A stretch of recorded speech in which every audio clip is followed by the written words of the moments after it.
Anyway, folks. Wow. Okay. Wow is the word. Prometheus, I have to say. The buzz surrounding this is intense. I mean, I Googled Prometheus on YouTube, and I think it was like 16 million hits came up for the trailer. Do you feel the pressure? No. No. Never. Haven't felt the pressure for years.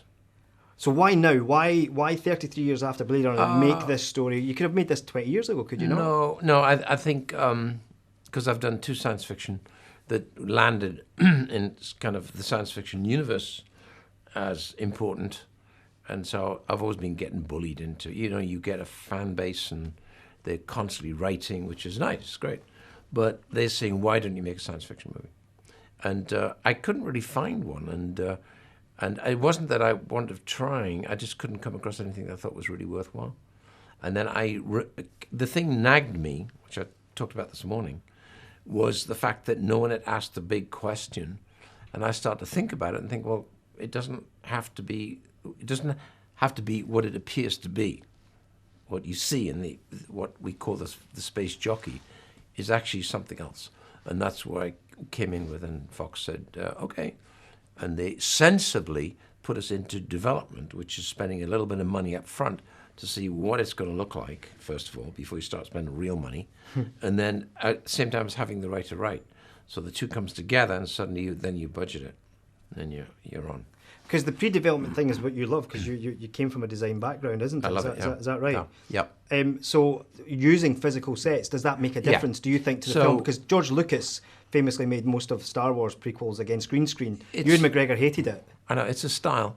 Because Ewan stand there and George is off camera saying, and the Martians are coming over the hill and they're on the left. No, more left. He's doing that. So that's, it's not my way. So what I do is design sets, and the sets are built as much as we can afford them. And then we can add to them and top them up now cleverly, easily, digitally. So, and I think it works out cheaper, actually.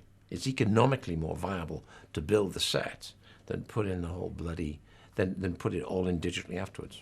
And what is it like making the film now, making a sci-fi film now, to making it 33 years ago? Is there any difference? Yeah, the nuts and bolts. I made Alien. Apart from that, I made Alien for 8.4, right? And can't get a trailer for that these days. No, you can't. But no, it's a big difference. But the things I have done today, I could never have done 33 years ago at all. The whole last act, you couldn't have done 33 years ago. Really? No. Can you tell us why? Just sheer scale. That why doesn't that thing break up? Holy shit, it's bouncing. And oh God, it's rolling. That's it. That's all I'm going to say. It's not fair. It's not fair. But what can you tell us about the story? Because obviously, you were saying this morning that you can create spaceships, you can do space vistas that look fantastic, and they do. Yeah. But the story it's really all about story now, yeah. Story. Who said that? Hitchcock said that. Story. And each of the characters has a very nice integrated evolution in the 3 acts. So it's a 3-act story. And with a mystery that runs through the middle of it, which is on a human level. And then there's a spiritual level, which also definitely touches base in a very big way, because 2 of the characters, one has faith, is a scientist who has faith, i.e. in a God, and the other one is somebody who believes that we're actually bred from a petri dish. So in other words, we were created, but not by God, not by a God, but by superior beings. That's what it is. You're just enticing me too much, Ridley. That's what you're doing. Right, okay, I've got to ask you 2 questions we've asked all the cast, okay? So you can answer in any way you want. Do you believe that we are alone in the universe? No. Why? It's because that's what I believe. And if there was one word that you would use to sum up the movie, what would it be? Disconcerting. You were up in Skye. Where does that fit into the film, and how was the experience filming up in Scotland? It's about the third scene in the film. It was magnificent, and Skye was always where I wanted to start the movie, but I ended up actually starting the movie in Iceland.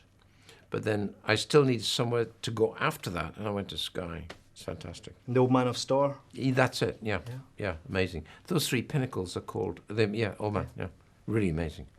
Great stuff. Great. Cheers, man. Thank you. Thank you. Excellent.